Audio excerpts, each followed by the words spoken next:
in the drawing that you had provided, where it shows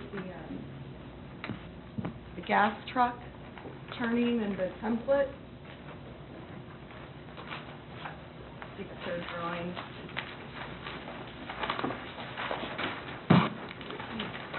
It shows the gas tanker, and right below it, it says custom. Is this like a normal KC gas tanker, or is this a special custom tanker gas truck that would access this KC board? Jeff Lawback with Phelps Engineering. It says custom on there, just because Casey's gave us like their size, what their general size of tanker truck is. And so in the modeling program,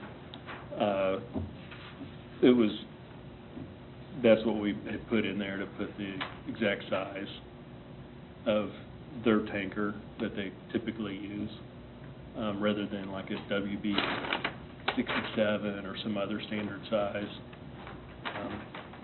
So I guess to answer your question, it was basically to just get the size of the normal tanker that they typically use to show what model, to show the template. So it would always be a certain type of gas tanker truck coming in versus just any regular Joe hauling gas that could come in and miss a corner because they weren't the right size? Yeah, correct. Thank you.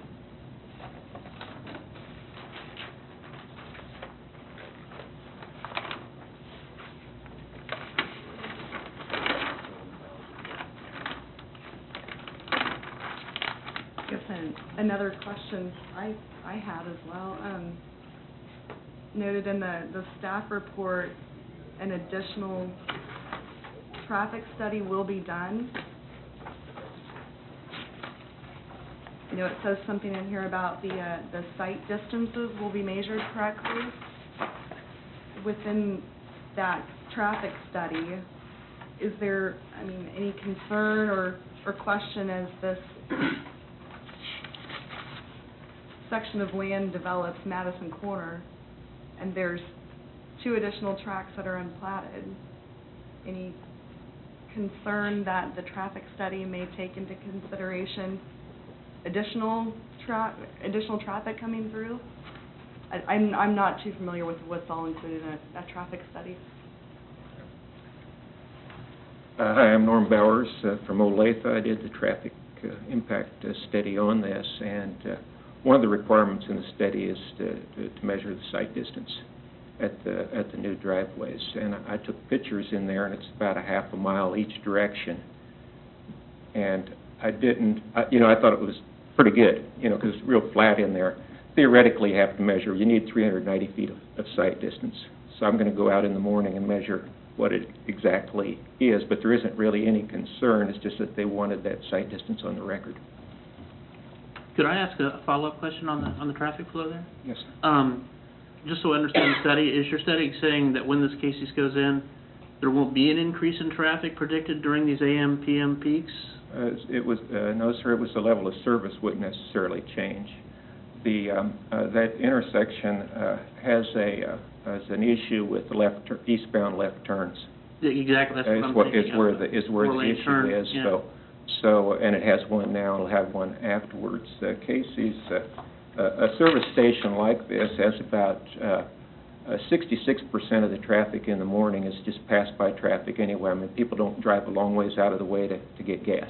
Mm-hmm. And in the evening, it's 50-some%. So the additional vehicles in there are only 48 in the evening and 30-some in the morning. So it's not changing things very much, but it does, of course, change it a little bit. I see. Okay. How often does a gas station receive fuel? I mean, how often will diesel be coming through there? Good question. Depends how much gas they, Yeah. sell. They handle 8,000 gallons. I don't know. I don't have a clue on how often they would come in. I don't know, to be honest. I mean, it varies per site.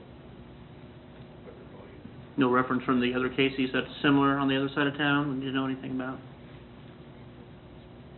that, okay.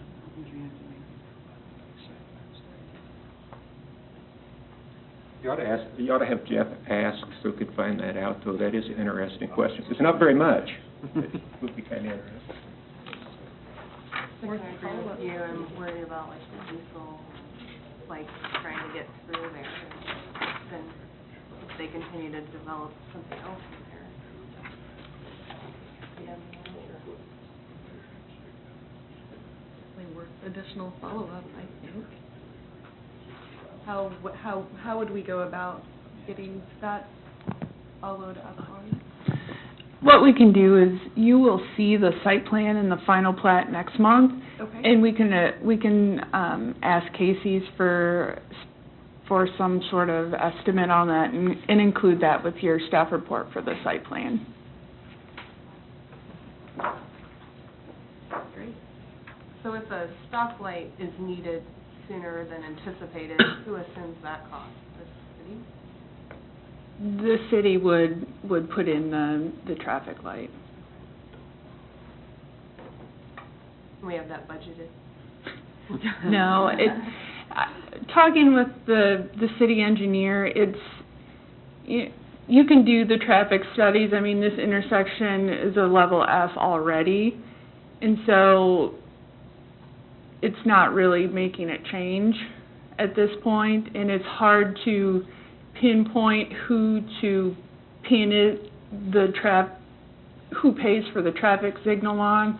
You know, it may just be, it could be a situation where a large development doesn't necessarily impact the level of service of an intersection a lot, and then you get a couple little developments, and they impact the intersection a great deal. And it's who pays for it, or who draws the short straw kind of thing. And Gardner does have the policy to require a development to pay for a traffic signal, but that hasn't been something that we've really followed through, just because, you know, it's difficult to say who specifically has to pay for it. The city is aware that that's an intersection. The intersection to the south at Lincoln is also one that's going to need one shortly. So they have an idea of what intersections need them in the near future, and this one's definitely on the list. I think I can try to answer your question, too, about whether it's budgeted or something like a traffic signal is a significant capital improvement, pretty costly. And so that would not, I mean, our budget, we adopt our budget annually. The city is in the process of creating a capital improvement program. The city does not have an approved capital improvement program, CIP, currently.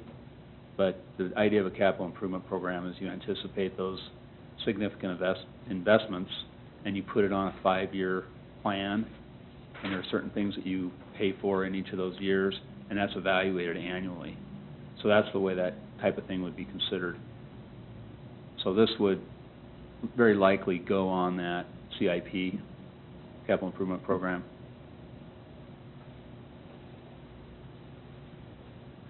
Question? Any other? All the requirements for a preliminary plat. We'll see more in the final development plat.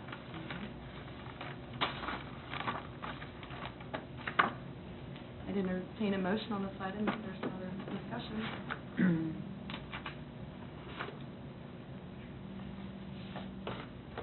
Okay, I move that we approve the preliminary plat PP-13-03 for Madison Marketplace, subject to the conditions 1 through 10. I'll second. We have a motion made by Lavella, seconded by Weimer, to approve preliminary plat 13-03 in Madison Corner with the...